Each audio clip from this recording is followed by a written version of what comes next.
कुरुक्षेत्र के विख्यात प्रेरणा वृद्धाश्रम में हरियाणा ग्रंथ अकादमी के उपाध्यक्ष एवं निर्देशक वीरेंद्र चौहान तथा भारत विलेज ग्रामोद्योग टीम के सदस्य पहुंचे, जिनका प्रेरणा के संस्थापक व नगर के विख्यात उद्योगपति जयगोविंद सिंगला, प्रेरणा की अध्यक्षा रेणु खुकर व वृद्धाश्रम के अन्य पदाधिकारियों ने जोरदार स्वागत किया। वीरेंद्र चौहान ने सर्वप्रथम वृद्धाश्रम में बने शहीदी स्मारक पर देश के शहीदों को नमन किया व मंदिर में विधिवत मंत्रोच्चारण के साथ पूजा अर्चना की। इसके उपरांत प्रेरणा के संग्रहालय डे केयर सेंटर वृद्धाश्रम में बुजुर्गों को दी जा रही सुविधाओं का अवलोकन किया। इस मौके पर जहां बुजुर्गों के साथ मस्ती की व वृद्धाश्रम के वृद्धों के भजनों एवं गीतों का अतिथियों ने खूब आनंद उठाया। इसी अवसर पर आत्मनिर्भर गांव एवं आत्मनिर्भर भारत का संदेश दिया और भारत विलेज ग्रामोद्योग टीम के साथ योजना के बारे में विस्तार से बताया। हरियाणा ग्रंथ अकादमी के उपाध्यक्ष एवं निर्देशक वीरेंद्र चौहान ने कहा कि जो व्यक्ति विनम्र व विनीत है, अभिभावशील है और सम्मान के साथ नतमस्तक होकर मिलता है, नित्य बड़ों और बुजुर्गों की सेवा में तत्पर रहता है, उस व्यक्ति की चार चीजें भगवान की कृपा से अपने आप बढ़ती हैं। यह चार चीजें आयु, विद्या, यश और बल भी बढ़ता है। उन्होंने कहा कि प्रेरणा वृद्धाश्रम में वृद्धों की सेवा में प्रेरणा की टीम सराहनीय कार्य कर रही है।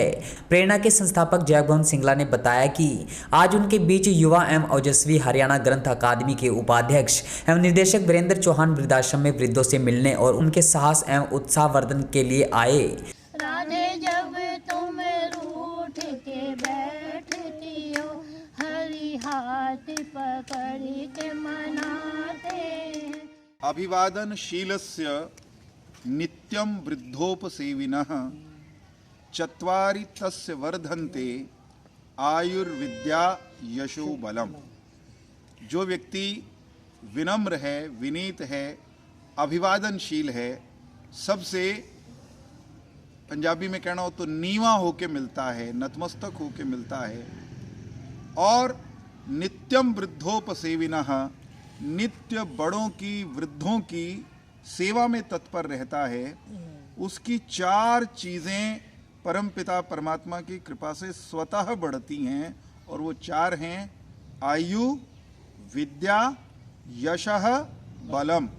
आयु भी बढ़ती है, उसका ज्ञान विद्या भी बढ़ती है, यश और कीर्ति भी बढ़ती है, और उसका बल भी बढ़ता है। आज प्रेरणा वृद्धाश्रम में आने का अवसर मिला। यहाँ पर बुजुर्गों की सेवा और संभाल, उनकी शुश्रूषा करने वाली इस आश्रम की जो टीम है, इसकी संचालन करने वाली पूरी की पूरी जो समाज सेवियों की टोली है, मैं सच में हृदय से उनको नमन करता हूं, क्योंकि ये चारों चीज़ें वृद्धि का उन्होंने अपने लिए एक स्थायी इंतज़ाम किया हुआ है। एक तरफ बुजुर्गों की सेवा हो रही है, दूसरी तरफ उन्होंने ये गारंटी अपनी चारों चीज़ों की वृद्धि की ले ली है। समाज में सब लोगों को इस श्लोक, इस सुभाषित के अनुसार इस सुभाषित को अपने जीवन का मूल मंत्र मान के काम करना चाहिए। और जो हमारे बुजुर्ग ऐसे किसी आश्रम में हैं, उनकी संभाल तो होनी चाहिए। हजारों हजारों की संख्या में ऐसे बड़े बुजुर्ग हमारे परिवारों में हैं जो घर में रह रहे हैं लेकिन उपेक्षा के शिकार हैं, जो अपनों के बीच में हैं लेकिन उनके साथ जाने अनजाने में अज्ञानतावश, अनभिज्ञतावश व्यवहार उनकी आयु के कारण वैसा नहीं होता जैसा हमारे ऋषि मनीषियों ने, हमारे पूर्वजों ने कहा है। जिस सुभाषित का मैंने जिक्र किया, उस सुभाषित में तो सब लोग अपने अपने परिवार में बड़ों का सम्मान और बड़ों की संभाल, उनकी सेवा शुश्रूषा का संकल्प लें, तो मैं समझता हूँ फिर वृद्धाश्रम चलाने की आवश्यकता शायद रहेगी नहीं। ऐसे आश्रमों की आवश्यकता हमेशा है, रहेगी, लेकिन किसी को यहाँ आना ना पड़े, इससे अच्छी कोई बात नहीं हो सकती। मैं आप सबको सच में हृदय से नमन करता हूँ। बहुत पवित्र और पावन कार्य आप सब कर रहे हैं। एक अनुरोध करूँगा मेरे गांव में, उसका नाम है रेडियो ग्रामोदय। तो जो लोग यहाँ रहते हैं ना, वे सप्ताह में एक दिन कुछ अच्छी बातें यहीं से, आपके यहाँ तो वाणी केंद्र बना हुआ है ना, रिकॉर्डिंग कर सकते हैं वहाँ बैठ के, तो वहाँ बैठ के कुछ अच्छी अच्छी चीज़ें परिवारों को, बच्चों को, बड़ों को अच्छा संदेश देने वाली आप रिकॉर्ड करके भेजें। हर हफ्ते आधे घंटे का एक कार्यक्रम प्रेरणा वृद्ध आश्रम में रहने वाले बुजुर्गों के आशीर्वाद के रूप में हम रेडियो ग्रामोदय पर चलाएंगे। आपको अपनी बात कहने में मज़ा आएगा, हमें आपकी बात लोगों तक पहुंचाने में, लोगों को सुनाने में और सुनने में आनंद आएगा। तो मुझे विश्वास है मेरा ये स्वार्थ आप सब मिलके, सबके सब मिलके सिद्ध करने में मेरी मदद करेंगे। बहुत बहुत धन्यवाद, आनंद आया आप सबसे मिलकर। हमारे लिए बड़े हर्ष का विषय है कि आज एक युवा ओजस्वी, वर्चस्वी, तेजस्वी नेता नहीं, समाज सेवी जो है ना, हमारे आदरणीय वीरेंद्र चौहान जी, जो हरियाणा ग्रंथ अकादमी के वाइस चेयरमैन भी हैं, डायरेक्टर भी हैं, वो वृद्धों से मिलने के लिए, उनका उत्साहवर्धन करने के लिए और हमें हमारा मार्गदर्शन के लिए हमारे आश्रम में आए। शायद वो पहली बार आए यहाँ पे। हमें इतनी खुशी हो रही है आज उनके साथ मिलकर, और उनसे ना हमें बहुत कुछ सीखने को भी मिला। जैसे उन्होंने हमें बताया कि वृद्धों को कैसे रखना चाहिए, कैसे उनसे बात करनी चाहिए, कैसे उनका रहन सहन हमने को मेंटेन करना है, क्या स्टैंडर्ड मेंटेन है, क्या सुविधाएं उनको देनी है। ये जानकर हमें एक ऐसा लगा कि जैसे हमारा आश्रम जो है ना, और इससे भी जो हम सुविधाएं दे रहे हैं, इससे और भी आगे जाकर उनके लिए कुछ काम करेगा। और साथ में उन्होंने जो एक संदेश दिया सभी को, न केवल मेरे को, सभी देशवासियों को, सभी युवाओं को जो अपने माता पिता को साथ नहीं रख पा रहे, कि वो अपने माता पिता को साथ रखें।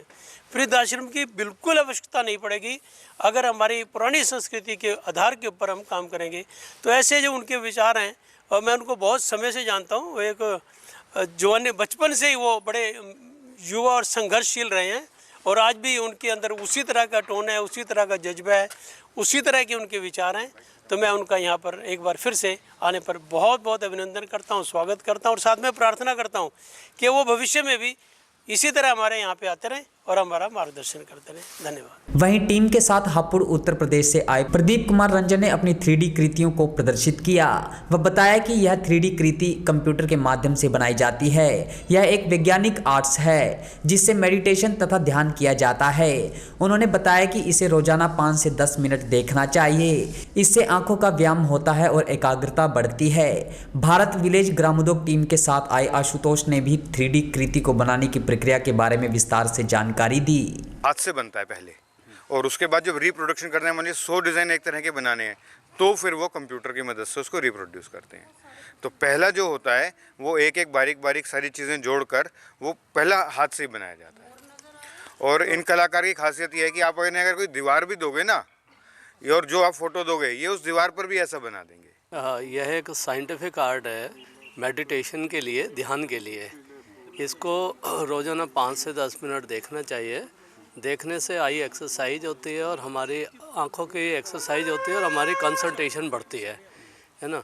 इस फ़ोटो के अंदर आपको अपने फेस के रिफ्लेक्शन को देखना होता है स्टार्टिंग में, जिस तरह मिरर में देखते हैं, आईने में देखते हैं, और 3 सेकंड से लेकर 1-2 मिनट के लिए जैसे ही आपका मस्तिष्क विचारों से मुक्त होता है, आपका माइंड कॉन्सेंट्रेट होता है, माइंड के कंसंट्रेशन के साथ ही इस पिक्चर के अंदर ये 3D में कन्वर्ट हो जाती है, और 3D में 2 से 3 फीट पीछे चली जाती हैं, और बहुत ही सुंदर एक कला इसमें छुपी हुई है जो ध्यान के द्वारा आप उसे देख पाते हैं।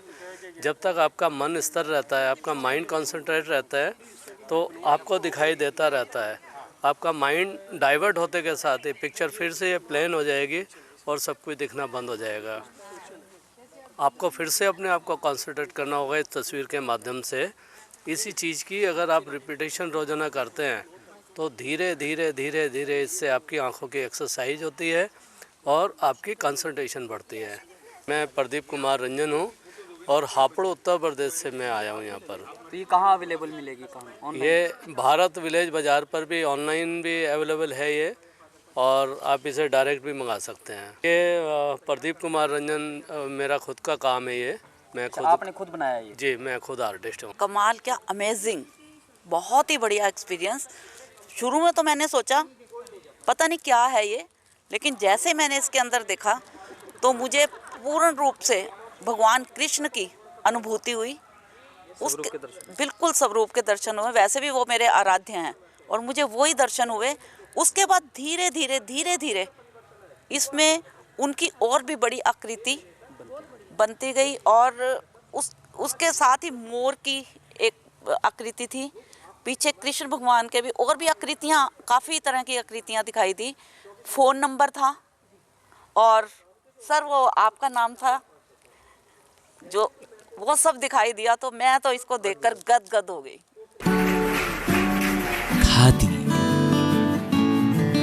खादी एक विश्वास, खादी एक विचार, खादी एक संस्कृति और खादी एक मुस्कान।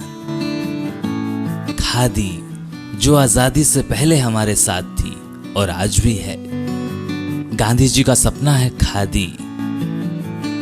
प्रधानमंत्री मोदी जी के आत्मनिर्भर भारत का विशेष हिस्सा है खादी। तो आइए इसी सपने को साकार करने के लिए हम भी अपनाएं खादी, हमारी स्वदेशी खादी, हमारे देश में बनी हमारी अपनी खादी। इसलिए एक एहसास है खादी। हमारे जीवन में रंग बिरंगे रंग भरने आई है खादी। आपके अपने शहर कुरुक्षेत्र में गांव मिर्जापुर आपके लिए लेकर आया है खादी के बने एक से बढ़कर एक डिजाइन, कलर्स व सभी प्रकार के वस्त्र।